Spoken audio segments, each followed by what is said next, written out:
Welcome back mga kaadoy, dulas. May kukwento ko sa inyo. Ito ay tungkol sa yumaman dahil sa luto. Si Nestor ay isang tambay at walang ginagawa sa maghapon kundi magpalakad-lakad sa kanilang lugar. Minsan naaya sa inuman, minsan nasa mga sugalan. Sa madaling sabi, isa siyang certified tambay, naasa lang sa pambuburaot at napakatamad. Minsan sa kagagala ni Nestor ay nakaramdam siya ng pagkagutom pero wala siyang pambili ng makakain. Kaya nagpasya siyang umuwi ng bahay kung saan siya madalas nagpapahinga o humihiga sa duyan. At habang nakahiga sa duyan, isa-isa niyang iniisip ang mga pangarap sa buhay sakaling siya ay yumaman. At makalipas ang ilang minuto, may biglang dumating na isang matandang babae at nanghihingi ng makakain. Sabi ni Nestor, "Inang, ako nga ho nagugutom din eh. Wala akong maibibigay na pagkain sa inyo. Pero kung tubig po, meron po kami." Sabi ng matandang babae, "Ay siya sige, kahit tubig na lang." At dali-daling binigyan ni Nestor ng tubig ang matandang babae. At pagkatapos makainom ang matandang babae,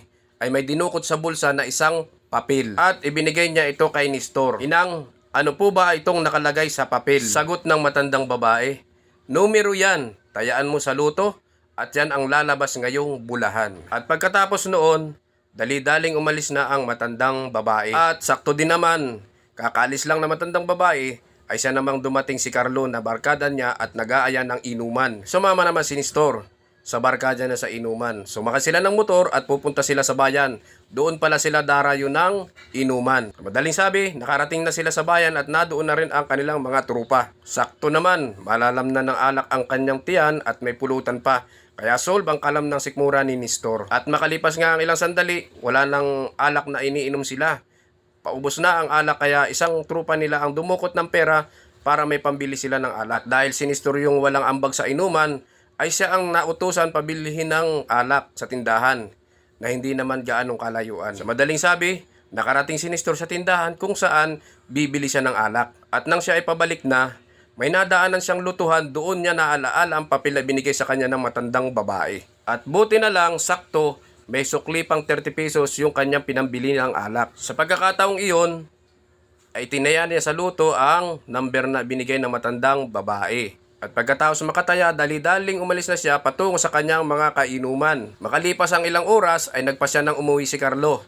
Dahil lasing na siya, ganun din naman yung ibang kainuman nila, may mga nakatulog na nga. At dahil si Carlo ang driver ng motor ay hindi naman siya pwede magpakalasing, pero si Nestor medyo lasing na. At ilang sandali pa, nakarating naman sila sa bahay ni Nestor, kung saan niya sinundo si Nestor, doon din niya binabasa may duyan para makapagpahinga si Nestor. At kinabukasan nga, kumakalamasik-mura ni Nestor kaya pumunta siya sa may tindahan para bumili ng kape. Sakto rin naman, mayroon pang 10 piso na natira sa kanyang bulsa na natira doon sa pera na pinambili ng alak kahapon. May isang matandang lalaki na nagbabasa ng dyaryo sa may gilid ng tindahan ang biglang nagsalita. Ang swerte naman ang nanalo sa luto.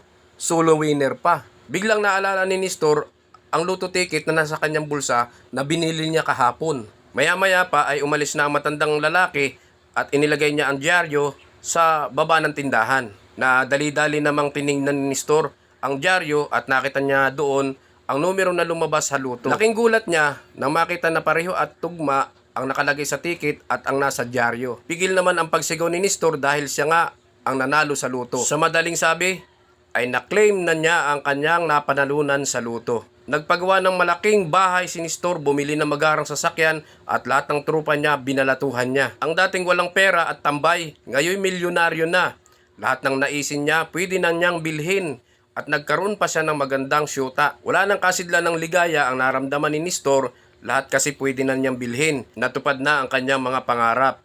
Minsan, nag-aya ang trupa na mag-outing. Siyempre, si Nestor ang sagot dahil milyonaryo naman siya. Nagpunta sila sa isang isla para sa kanilang bakasyon kasama ang trupa niya. Nagpakalasing sila roon, umorder ng mga masasarap na pagkain na hindi nila natitikman. Maya-maya pa, ay niyaya ni Carlo si Nestor na maligo sa dagat kahit medyo nakakainom na.